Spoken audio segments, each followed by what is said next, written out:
कहानी शुरू होती है सन 1905 से, जहां पर हमें पर्सी नाम के एक यंग ब्रिटिश ऑफिसर को दिखाया जाता है। यहाँ दरअसल एक कंपटीशन हो रहा है जिसमें सभी ऑफिसर्स एक हिरन को मारने की कोशिश कर रहे होते हैं, लेकिन इस कंपटीशन को पर्सी जीत जाता है। इंग्लैंड में जब भी कोई दूसरा राजा आता है तब इस तरह के कंपटीशन किए जाते हैं। पर्सी की फैमिली में उसकी वाइफ और उसका एक बेटा था। जब रात को पर्सी उस पार्टी में जाता है तो हर कोई उसको अवॉइड कर रहा था, कोई भी पर्सी पर ध्यान नहीं देता। ये बात पर्सी को बहुत ज्यादा बुरी लगती है। फिर एक साल बाद पर्सी को रॉयल ज्योग्राफिकल सोसाइटी में लंदन भेजा जाता है। ये एक ऐसी सोसाइटी थी जो ज्योग्राफी पर रिसर्च करती थी। पर्सी जब वहाँ पर पहुँचता है तो वहाँ की ऑफिसर्स उसको बताते हैं दो कंट्रीज के दरमियान बहुत बड़ी वॉर होने वाली है और उन दो कंट्रीज के दरमियान अमेज़न का घना जंगल है और यहाँ पर इन दोनों कंट्रीज की कोई भी स्टेट बाउंड्रीज नहीं है। इसी मामले को सॉल्व करने के लिए ब्रिटिश गवर्नमेंट ने हमें वहाँ पर बुलाया है। वहाँ के ऑफिसर्स पर्सी को बताते हैं कि अमेज़न का जंगल बहुत ज्यादा खतरनाक है और वहाँ पर जाना इतना आसान काम नहीं है। वहाँ पर बहुत घने दरख्त हैं, यहाँ तक कि सूरज की किरणें भी वहाँ तक नहीं पहुँच पाती और अगर तुम ये काम कर कर वापिस आ जाओगी तो तुम्हें बहुत सारे इनामात मिलेंगे। मेजर फॉसेट के पीछे उनकी पत्नी नीना और 5-6 साल का बेटा जैक होता है। अब वो ये सारी चीजें अपनी पत्नी नीना से डिस्कस करता है। नीना तभी माँ बनने वाली थी, फिर भी ना चाहते हुए भी उसे इस मिशन पे जाना पड़ रहा है क्योंकि ऊपर से प्रेशर भी काफी था। अप्रैल 1906 में वो क्रू से अपना सफर शुरू करता है। क्रू में कोई एक इंसान उसका पीछा कर रहा था। इस इंसान का नाम था हेनरी कोस्टी। वो उसे बताता है कि वो भी आर्मी में ही काम करता है और उनके साथ इस एक्सपीडिशन में आना चाहता है। अब यहाँ पे फॉसेट अकेला ही था, इसीलिए वो दोनों भी निकल पड़ते हैं। कुछ समय बाद वो वहाँ पे पहुँच जाते हैं और आगे जैसे ही बढ़ते हैं उनकी मुश्किलें काफी बढ़ती है। ये काफी खतरनाक जगह थी जहाँ पे काफी जहरीले मधुमक्खी, सांप, मच्छर, ऐसे काफी सारी चीजें थी। थोड़े समय के बाद वो लोग इंसानों के एक बस्ती में पहुँच जाते हैं जहाँ का लीडर था बुरोन, जो एक पोर्तुगीज बिजनेसमैन था और उसकी यहाँ पे रबर की काफी सारे प्लांटेशन थे और उसने काफी सारे आदिवासियों को अपना बंदी बना के रखा था। उन्हें वो काफी मारता था, जबरदस्ती काम करा के देता था और आदिवासी हमेशा उससे बगावत करने की कोशिश करते थे। फॉसेट उसे अपने आने का मकसद बताता है और कहता है कि मुझे गाइड और कुछ लोगों की तलाश है। तो बोरन उसे कुछ आदमी, एक गाइड, घोड़े और 2 ड्राफ्ट देता है। अब अगले दिन फॉसेट अपने काम पे निकलता है। उनका काम ये था कि उन्हें बॉर्डन जो नदी है उसके स्रोत को खोजना था कि वो कहाँ से निकल रही है। वो एक बहुत ही बड़ा झरना था, उस जगह तक उन्हें पहुँचना था। कुछ दूर जाने के बाद ये देखते हैं कि वहाँ पर एक बोट होती है जिसमें एक आदमी होता है। वो आदमी अब जिंदा नहीं है। ये देखकर हेनरी और उसका साथी ऑफिसर घबरा जाते हैं क्योंकि इन्हें समझ में आ जाता है कि जंगल के जिस हिस्से में अभी आगे बढ़ रहे हैं वो बहुत ही खतरनाक होने वाला है। अब पूरा दिन सफर करने के बाद ये रात को एक जगह रुकते हैं जहाँ पर पर्सी को उसकी पत्नी का लेटर मिलता है जिसमें लिखा होता है कि हमारा एक और बेटा हुआ है। दरअसल जब पर्सी अपने घर से निकला था तो उसकी पत्नी प्रेग्नेंट थी। हालांकि वो अपने बेटे की खबर से खुश होता है लेकिन वो कहीं न कहीं उदास भी होता है क्योंकि इस वक्त वो अपने परिवार में अपनी पत्नी और बेटे के साथ होना चाहता था। अब अगली सुबह एक बार फिर से अपने सफर की तैयारी करते हैं।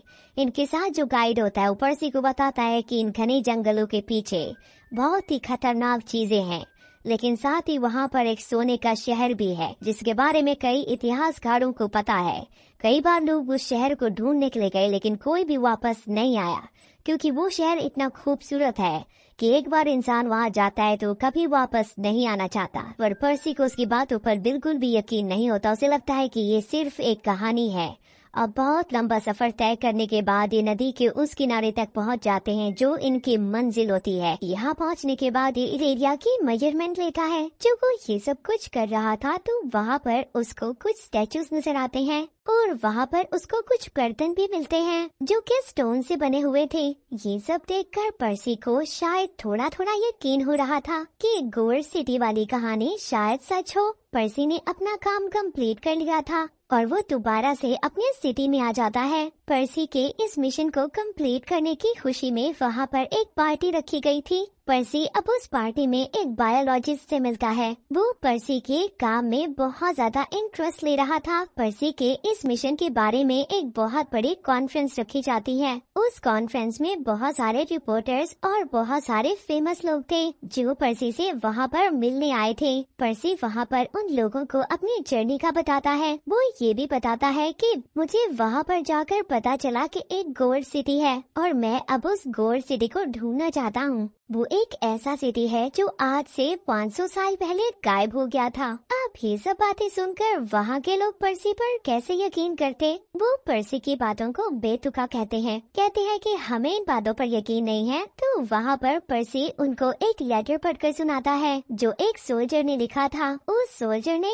ये लिखा था कि हम एक पुराने खंडर में आ पहुँचे हैं और वहाँ पर बहुत सारा सोना है और वहाँ पर बहुत सारे टेम्पल्स हैं। ये लेटर पर्सी की वाइफ को एक पुराने लाइब्रेरी से मिला था और ये लेटर एक सच्चा लेटर था। इसी लेटर को पढ़कर पर्सी ने ये डिसाइड किया था कि वो इस गोल्ड सिटी को ढूंढ कर रहेगा। वो उस खोए हुए शहर को द लॉस्ट सिटी ऑफ जी का नाम देता है। अब जो वहाँ पर ज्योग्राफिकल सोसाइटी के ऑफिसर थे वो अमेज़न का मिशन दोबारा से पर्सी को दे देते हैं। इस बार पर्सी की वाइफ उससे कहती है कि मैं भी तुम्हारे साथ चलूंगी, मैं इतने सालों तक तुम्हारे बगैर कैसे रह सकती हूँ। इन दोनों में बहस स्टार्ट हो जाती है पर आखिरकार पर्सी की वाइफ मान गई थी जब पर्सी समझाता है कि वहाँ पर बहुत सारा खतरा है। पर्सी अब अमेज़न के जंगलों में अपने साथियों के साथ पहुँच गया था। पर्सी को तो वहाँ पर सब कुछ मालूम था पर जो उसका एक साथी था वो बहुत जल्दी हिम्मत हार गया था। पर्सी के उस साथी की हालत बहुत ज्यादा खराब हो रही थी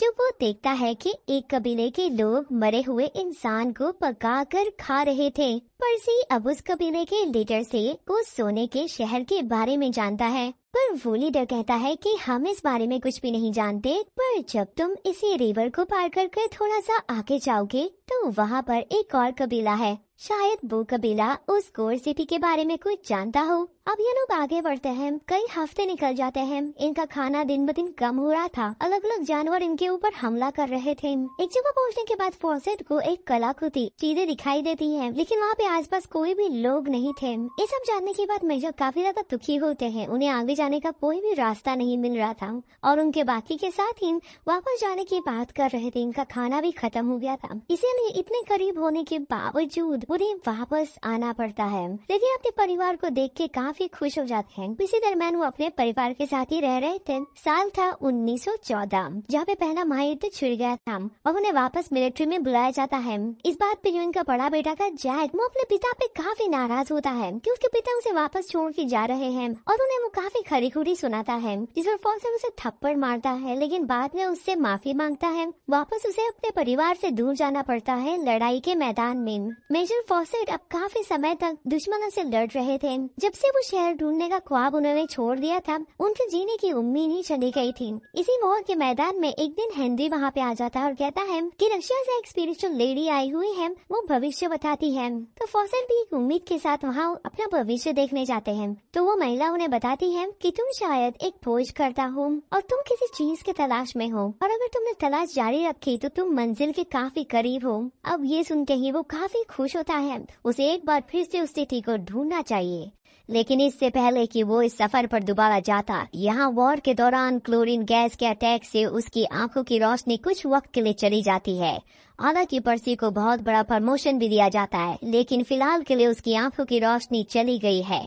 पर्सी के बड़े बेटे को भी दिखाया जाता है जो पर्सी से हमेशा नाराज रहता है क्योंकि उसने कभी भी अपने घर को, अपने परिवार को वक्त नहीं दिया था। हमेशा वो अपने काम के सिलसिले में अपने परिवार से दूर ही रहा था।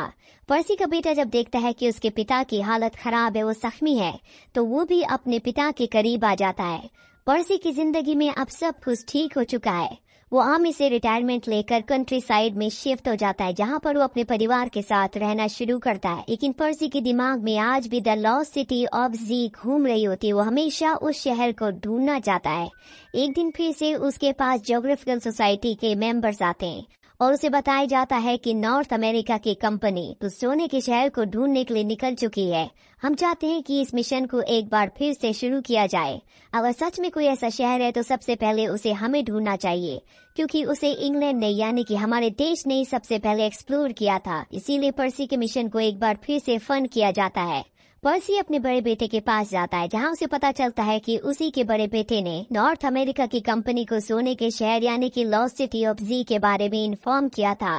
पर्सी अब दोबारा से अपने मिशन में जाने की तैयारी करता है, लेकिन अब उसका बेटा भी उसके साथ जाना चाहता है। हालांकि पर्सी नहीं चाहता कि उसका बेटा उसके साथ जाए, क्योंकि जंगल बहुत खतरनाक है, पर उसका बेटा उसे मना लेता है। और अब पर्सी अपने बेटे के साथ और पूरी टीम के साथ एक बार फिर से द लॉस्ट सिटी ऑफ जी के सफर पर निकल पड़ता है, जहां कई महीनों की तलाश के बाद भी उन्हें वो शहर नहीं मिलता। कई बार उनके ऊपर कबीले वाले हमला भी करते हैं, और अब इस तरह से इन्हें 3 साल बीत जाते हैं और एक बार फिर से इनके ऊपर एक कबीले वाले हमला करते हैं, जिसके बाद इन्हें कबीले के सरदार के पास ले जाया जाता है। कबीले के सरदार को पर्सी बताता है कि किस तरह से वो कई सालों से वो सोने के शहर को यानी कि द लॉस्ट सिटी ऑफ जी को ढूंढ रहा है। अब जब रात हो जाती है तो कबीले वाले इन्हें कुछ ड्रिंक पिलाते हैं। इन्हें लगता है कि इससे इनकी मृत्यु हो जाएगी, लेकिन ये दोनों के दोनों बेहोश हो जाते हैं। और इसके बाद कबीले वाले इन दोनों को अपने साथ एक दूसरी जगह पर ले जाते हैं। वहीं हमें लंदन शहर दिखाया जाता है, जहां पर पर्सी की पत्नी रॉयल ज्योग्राफिकल सोसाइटी के एक बहुत बड़े ऑफिसर से मिलती है, जिसने पर्सी को इस मिशन पर दोबारा भेजा था। वो कहते हैं कि तुम्हें पर्सी को और मेरे बेटे को ढूंढना बंद नहीं करना चाहिए। दरअसल आज पर्सी और उसके बेटे को गए हुए कई साल बीत चुके हैं।